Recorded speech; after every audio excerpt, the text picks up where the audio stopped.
Good morning, everyone. This is Donnie. I had to run over to a friend of ours to his farm and drop off a big kennel this morning. Kim borrowed it to haul a goat that just gave birth to two babies, and the babies they have floppy kid syndrome. And if you don't know what that is, it's where the babies, when they're born, normally within 5 minutes of being born, they will stand up. They'll get up, try to get the legs up, underneath them and get stable, and then they go seeking out mama's teat. And floppy kid syndrome is just what it sounds. They're very floppy and they're like a wet noodle. He's unable, due to his situation, his age, and things that he's going through, he's unable to get down there ground level and work with the babies. It is a lot of hands-on with goats that are born with floppy kid syndrome. Sometimes they survive and they make it through it and they end up being normal goats, and the other half of the time they don't survive it. And this mama had two babies, two females, and both of them have floppy kid syndrome. So Kim brought mama and the babies here. The babies are staying indoors. She just put them out to be with the mama so the mama can bond with them, and then she'll bring them back in. She's probably brought them back in by now. It's been raining all morning and they can't stay out there because they're getting now to where they can stand. They can get up and stand, but they wobble, their head moves. It's neurological, and it's sort of like people who have Parkinson's, where the nerves, a lot of them are, their hands have uncontrollable movements, or their head, or Parkinson's attacks your neurological system, and floppy kid syndrome is just like Parkinson's in a goat. But anyhow, I had to drop the kennel off, and now I'm not going back to our house. I got to go to our old house. Yesterday was when I uploaded the short video to let everyone know about our brother Jeff Townsend going home, and I had planned on leaving over there. We had a prospective buyer that was coming. He's looked at the house once before, but he wanted to come again with his son, who is a contractor, and go through the house to see what it needs, and if it's worth the investment and that type thing. And so he set up another appointment for yesterday. I worked on all of the fencing where the goats were, right around the main house. We used to have them all the way in the back 40. They could run the entire property, but we had 3 tornadoes in 1 month. 2 of them devastated our fences and the barns that we had for the goats. So we had to move the goats up to the yard around the house, and then the 3rd tornado come through and tore up a lot of that fence. We had direct hit from 3 very small tornadoes, but they uprooted trees, broke tree limbs, tore the roof up, tore fences down, and anyhow, I fixed the fences by adding livestock panels, cattle panels. They're 50 inches tall by 16 feet long, and I wired them to the fence all the way around, securely wired them. Well, now I'm having to take them down, and each one's got probably 30 wire clips where I put wire around it and twisted it and secured it to the chain link fence. So I've got to undo all of that, and it's not regular baling wire. I use electric fence wire, high tensile electric fence wire. So it's very hard to cut. It's very tough wire, so it's a job. And both ends of the cattle panel and the center, I added wood post power poles, and I used 1.5 inch fencing staples. I nailed them in to hold it so the goats wouldn't ram it and knock it down. So I'm having to pull all the horseshoe staples, undo all the wire ties. We need those cattle panels so I can put together a hoop house up here so that we have somewhere to put everything from the other house and to get it out of the direct weather. Well, the guy that was coming to look at the house with his contractor, he didn't show up until a little after 5 o'clock, and I had to be there and wait on him. So that sort of messed me up a little bit, but anyhow, he seen what he needed to see, and he left after 30 or 40 minutes. Well, I started another section of fence, taking the panels down. I have OCD, and once I start something, I can't walk away from it. I have to finish what I start. It'll drive me crazy if I don't. And so I stayed there till after dark, trying to finish up that section that I started. And the time I got home and got a shower, got cleaned up, I actually took a bath. I soaked in the bath for like 35 or 40 minutes. I was too tired, and it was getting late. And for those of you that have done live shows, you know what it's like. You've got to be in the right mindset. You can't be stressed out and not mentally on cue to do a live show, or everyone will see it, and it'll make for a bad experience for people. And I don't want to put anything up that's going to be a bad experience for anyone. And so I decided against doing the show, and I was going to put a short 1 minute little video clip up explaining I wasn't going to do a show, and I ended up falling asleep sitting up on the bed. I leaned over against, I've got an upright pillow because of my back. I have to sleep at a pretty steep incline, and I just kind of laid over against it and was looking at my phone, was going to do a post, and I just fell asleep like that. Anyhow, I never did put anything up, but I'm heading over to the house now. I should have went back the other direction. This is a long ride going this way to get to the highway, but I'm gonna head over there. I'm gonna work on the fence some more. It's raining. The rain is not supposed to let up until 4 o'clock this afternoon, and right now it is 10:30, and I don't have time to waste. We have exactly 1 week to get the house, get everything done, and get out of it.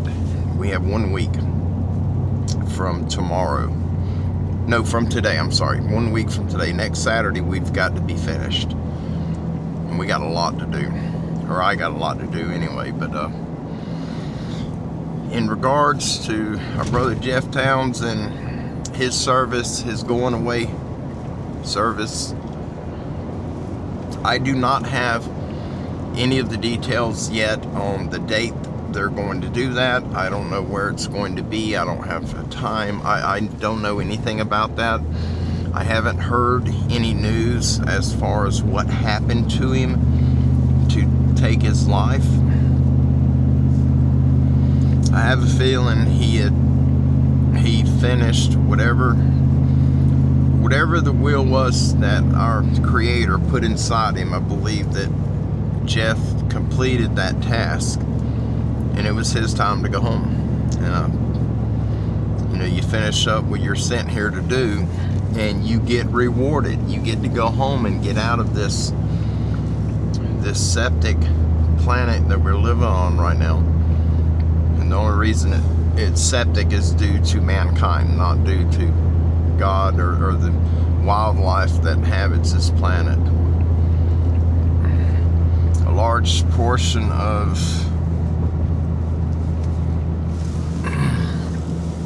my emergency brake light is on. A large portion of mankind, there we go, has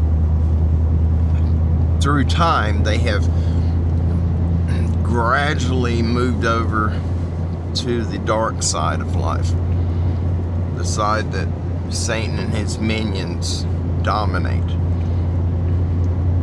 There's always been people that have followed what the fallen angels established and started in the very beginning of time, mankind's time. A lot of people followed in behind them, started serving them, and today those numbers are staggering, how many people are on that route.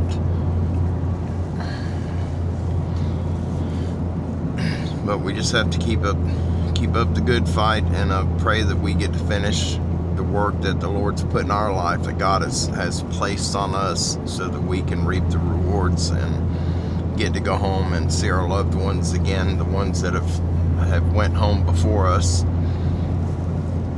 It's going to be a little rough, the next year or so, just going without, texting Jeff all the time.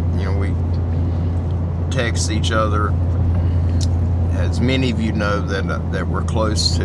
We text you guys, you text us, and it's just a communication that you do when you're connected to people. And it's going to be hard remembering that I can't send nothing to Jeff because he's not going to respond, and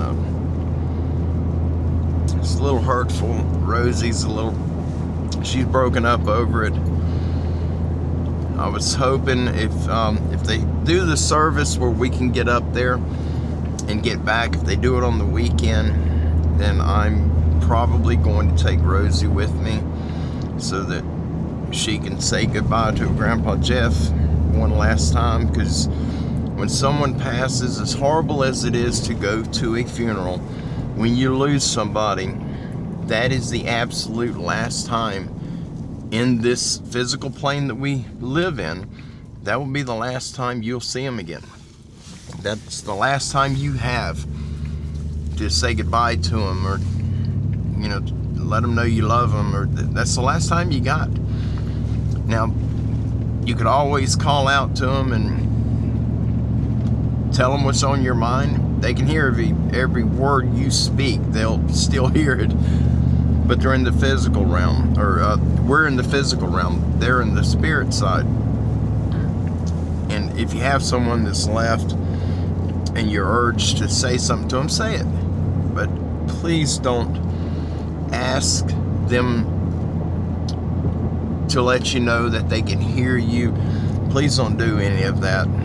If you believe anything of what's been written in ancient scripture, one of the things that I remember from 20 years ago is that the dead are forbidden from communicating with us.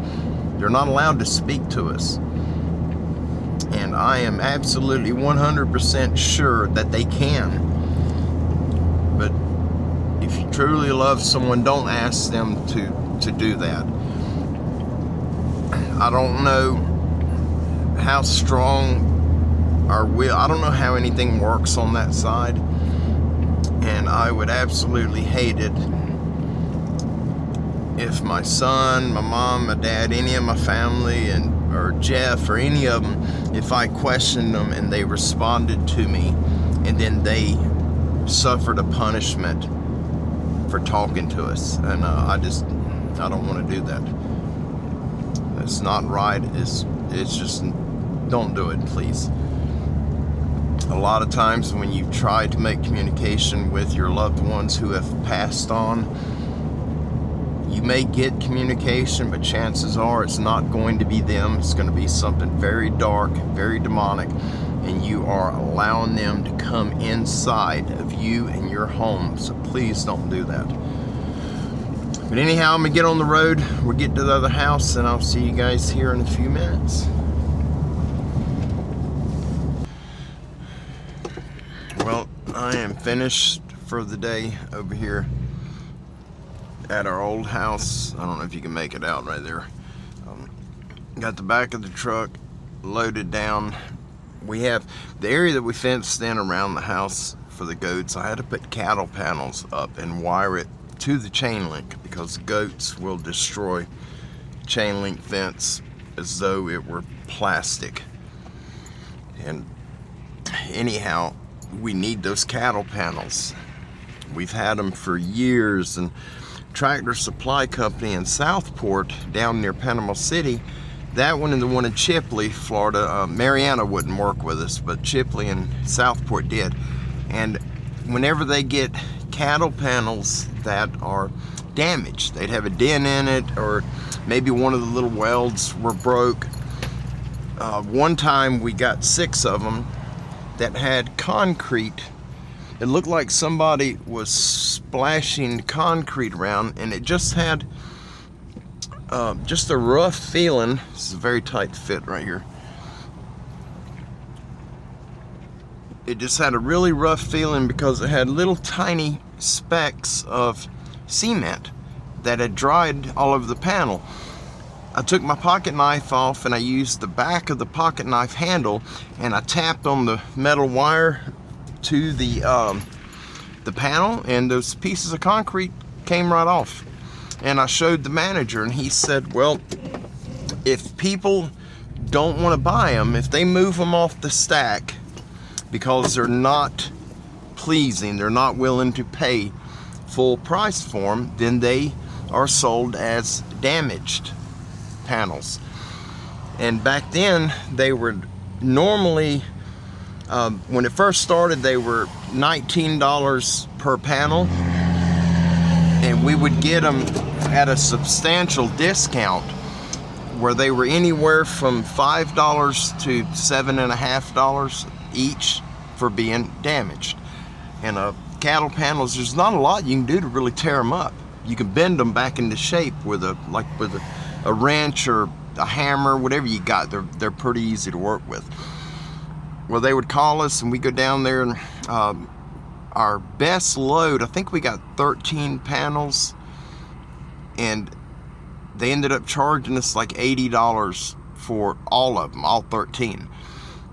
Right now, if I were to go to Tractor Supply, the damaged ones, they knock 5% off. That's all they knock off on them. And they are $32.99 per panel. They're 16 foot long, 50 inches tall. It's just a section of fence, and it's made out of either 1/4 inch or 5/16 inch steel bars, what they're made out of, and they're welded. So you have these 6 inch by 8 inch squares up top, and as you get near the bottom, the squares get shorter and shorter in height. They remain 8 inches wide, but they get shorter down to like 2.5 or 3 inches at the bottom, so that small animals can't get through it, and horses and cows can't get their feet in it. But anyhow, we use them to build hoop houses for the goats. I built 2 sheds to park tractors in through the years, using them, building a hoop house. They can be used for a lot of stuff. They make a wonderful greenhouse. If you're wanting to do a do-it-yourself greenhouse, you can do a hoop house out of cattle panels. And the one that I built, I used pallets. I stood them on end, and I made me 2 walls. And I believe it was 10'3" or 10'6" measurement outside to outside of these 2 walls. And then I took the panels and I hooked it up on this wall, and it formed a big arch, and then I nailed it off in this wall. And I kept doing that, and I overlapped them just by a little bit. So I had 2 walls made of pallets, and the arch from the cattle panels bent over on them. And then we stretched clear visqueen. Back then you could get I think it was 6 mil, it was really thick, clear plastic sheeting. You can get a big roll for like $35. You can't today, but back then. And I put 2 layers of that plastic over it and tied it off with them little plastic zip ties, little wire ties. I tied it all down, and I closed the 2 ends in, and I made me just a slit at one end. I could spread it and walk through it, and it would close back. And I used it as a greenhouse for 3 or 4 years. before we ended up having a storm and a limb fell on it and ripped the plastic up, and I just never put it back together. But anyhow, what I'm getting at, I took, there's a few left I've got to get down, but they're the hoop houses themselves. I got 3 of them to disassemble. So I have around 16 to 18 panels left. Once I take them down, I have 16 to 18 more.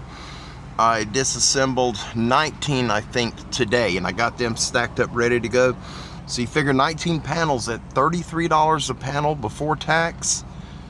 That's a lot of money, and we can't swing that. So we just reuse them over and over again. Let me get the gate shut and locked. I'll be right back with you. I want to just kind of share a few things with you. And yes, this is my microphone if you're wondering what the fuzzy thing is. I'll be right back. Sorry, I had to get the gate locked.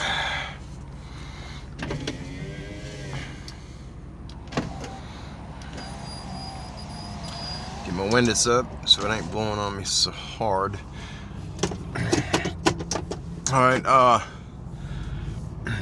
been thinking a lot about, you know, Brother Jeff and losing him. It's just been eating at me. You know, I am spiritually connected to a lot of you, and you guys, the gals, know who I'm referring to. Just connected to you on a much higher level, like I am my blood family. And Jeff was one of them people. One of the most amazing human beings that I've ever met. And it just, I can't say enough that honors Jeff, that shows just how much respect I have for him as a human. He's helped so many people. I've met 6 people at the camp, the Talladega camp thing that Rosie and I went to last year up in Alabama, the meet and greet. From Mark and Becca Green, what they put on. I met 6 people up there before Jeff got there that I was talking to, and 2 of them I knew from YouTube. I just never met them. The other 4, I don't know who they were. It's the first time I ever met them. They have never, I don't know about all 6 of them, but there was 3 or 4 of them that have never met Jeff. They only know him through YouTube. And he has helped them, 6 different people that I just happened to bump into. Everybody up there knew who Jeff was, but there were 6 people that were telling me and Rosie about what Jeff has done for them, and I mean big time help. I don't mean, you know, a $20 bill somebody needed to borrow a little bit of money. I mean big help. Buying people computers, buying them camera gear and camera equipment, all the gear needed to set up podcasts, and just, he's done a lot to help these people. And these were people who had YouTube channels that Jeff really enjoyed listening to. And anybody he meets becomes a friend of his, like almost instantly. And he goes out of the way to help them. That's who Jeff Townsend is. But what I was getting at, when Jeff and I, the first time we met in person, he come down and we met. He came across I was sharing an encounter that I had on Bigfoot Odyssey, and Jeff seen me there. And he reached out to me, and long story short, we connected. And one of the most prophetic things that's ever happened to me was Jeff coming into my life. But when he come down, he wanted to go out in the woods, see some of the areas that I went to, and he wanted to see the plum tree where I went to. I was trying to find a baby plum that I could dig up and bring it home and plant it, because it's a native Florida plum tree. It's been there for decades. And that's where I went and looking for a plum tree. I didn't go there to film. I didn't have my equipment with me. And a limb come flying over the tree that I was under looking for a baby plum tree to dig up, and it hit my camper top, dented my camper top in. It broke the crank mechanism that you open the side windows. It broke the frame for one of the windows. Anyway, it was an encounter, Sasquatch encounter I had right there at that tree, and Jeff wanted to see it. So we went down there, and there is a water hole. It's not really a pond. It always has water in it, but I don't think it's deeper than maybe 3 feet at the deepest part. It's normally about knee deep, and it'll just about dry up completely sometimes during the year when it's real hot and dry, but the wildlife goes to it. It's a watering hole. And I had to do a couple of short videos, 1 or 2 little short videos I needed to film, and I told him I want to go by that water hole. I want to film them right there, and then we can go wandering around and just checking the area out. Well, I filmed the 2 little videos I had to do, and then Jeff and I went walking around, and that's when we came up on that little werewolf creature thing. That's where the encounter happened. And then we got surrounded by Sasquatch, and we had a very big one behind us, standing in the open directly behind us. And anyhow, we got out of there. We get back home to my house, and Jeff told me all the years he's been working security for different Bigfoot research groups and going to these different outings, and all the years he's been doing that, he has never had an encounter. He's never witnessed anything with his own eyes. He's never heard anything that he could definitively say was Sasquatch, and he was blown away. He come down the first time we met. We go in the woods, and it's probably 1 in a million times that would ever happen again, but it did happen that day. And Jeff got to not only see a Sasquatch, he seen a werewolf, a dog man, whatever it is. He's seen one. I seen it. We both seen it. That was the second time I seen one of them things. The first time I thought it was some type of deformed coyote or so. I didn't know what it was. It was running away from us, me and my stepson, going up a hill and back over this little hill, and it was on his back legs the entire way with his feet like that. And when it got over the hill, we just cracked up because we thought it was some type of goofy, messed up coyote. It wasn't maybe 3.5 to 4 feet. It was small. And then Jeff and I, we see that one, and we were close to it, very close to it. I was filming and looking at it. What I was seeing with my eye was clear as me looking at myself in the screen right now. But when I looked at the screen at what I was filming, it was a mass, a black mass. But that is not what we were looking at. We were looking at a dog, a bipedal dog, and it was scared to death of us. It was there were no bad feelings, but anyhow, what I'm getting at, that was Jeff's first encounter, and that was the beginning of him having multiple encounters afterwards, not with me, but with other people in other areas. It started his life of dealing with these things.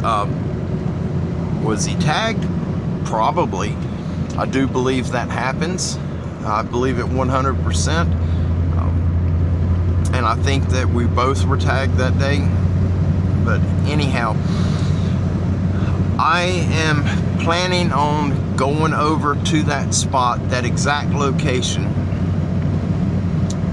I'll be going by myself. I don't have anybody here to go with me, so I'll be going alone. And I'm going to, from that area, I'm going to show you guys, I'm going to film the entire event, but I'm going to show you guys around. I'm going to show you where that being was. If I don't get too creeped out to go over there, I may get too scared to walk over there, but I'm going to try. I'm going to go, I'm not going late in the afternoon. I'm going to try to go around 10 or 11 in the morning, so that I can get, when I get done, I can leave several hours before sundown. I don't want to be there when it starts getting late.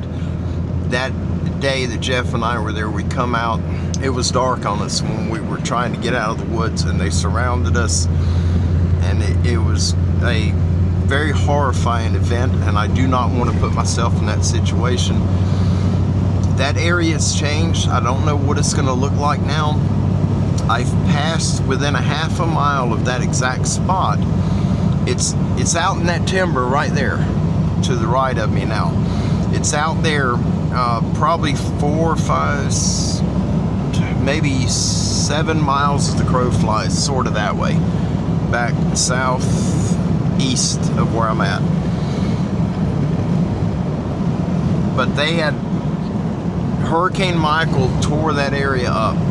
There were a lot of pines out there outside of it, planted pines, and the spot where we seen that werewolf thing, that was not planted pines. It was just oaks and sage and just junk, basically.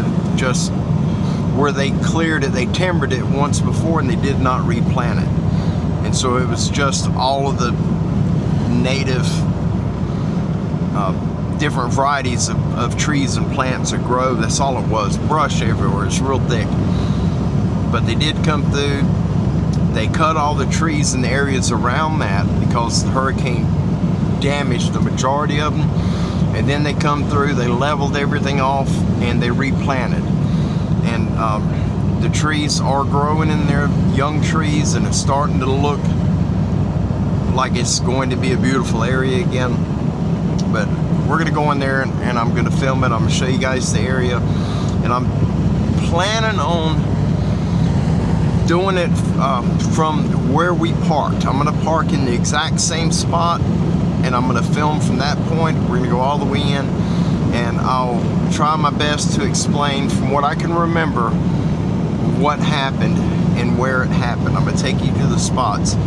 I'll show you the area where all them trees were pulled up in there, and they were placed to form like barricades. It looked, if you remember taking history classes back when you were in school, they talked about I think it's in Alaska, the natives in Alaska, they would take timbers, trees, they cut the limbs off, and they would just build, it'd be a mile of this wall of trees, and it would end up going to a point that it turns into like a big maze, and then it goes into a like a corral type area. The reindeer and caribou and stuff, they would push them on horseback, and they would shove them in where they couldn't cross that wall the Indians had made. So they would just push them. These animals would get to the wall, then they'd follow it, and they'd eventually get to the opening. They'd follow that little maze through that opening, trying to get away from the guys that are chasing them on horse, and they would end up in that corral. And then the natives would block it off, the entrance, and they had the entire herd caught. And it reminded me of that, what we were seeing. They had these walls, and it was the way they were put together. It was like it was designed to funnel deer or some other wildlife through a particular opening on it. A rather small opening, maybe 5 or 6 foot wide, but there was a little opening. It was a pinch point. And the hunters out there, you guys know what I'm referring to. And for those that don't hunt, you don't know what it is. When we're hunting, one of the big things that wildlife need besides shelter is water. They have to have water. They can go days without eating. They can't go without water. They have to have water daily. And so when you find a water source, you pull up your map, look at the layout of the ground, the topography, and then look at a satellite image, see where the forest is. And you're looking for a point where your timber, will come to where there's a little narrow opening. It's all thick timber around. With a little opening going to the water, it's like a doorway.